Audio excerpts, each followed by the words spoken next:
We have new details tonight from police on the triggerman who gunned down 3 people in a bank. And as Hoosiers in southern Indiana clean up, the government moves to prevent a rerun of the flood of '97.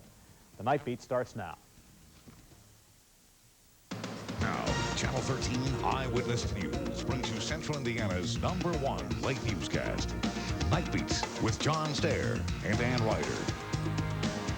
Just last hour, Marion County emergency dispatchers took more than 80 calls. Well, that's more than one a minute, but how many of them were real emergencies?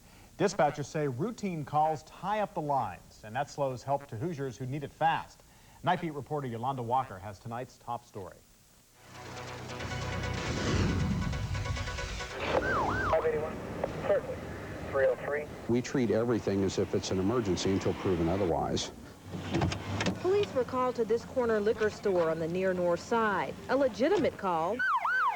One person slightly injured, but at the dispatch center. Fire and EMS. It's amazing how many calls come in that are nowhere near emergencies, and they tie up the line, especially for the fire department, says Rick Batza. Okay, what's your telephone number? We got a call from a lady once who was telling us that there was a squirrel that was running loose in her house. It was tearing up the drapes in her living room and was running across the mantle of the fireplace, knocking things off. We had another gentleman that called in from an apartment complex telling us he had a bat in his stereo system. 327-3811 is the number for non-emergencies, but it's rarely used.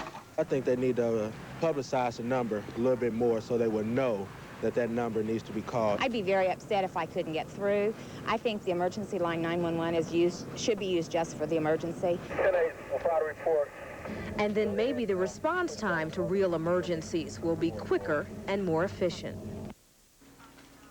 And dispatchers continue to take calls here. There is another concept called 311. It hasn't been adopted in Indiana, but it has in Maryland. It gives citizens another easy number to call in those non-emergency situations. John and Ann. Maybe that's something we'll see soon. Thank you, Yolanda.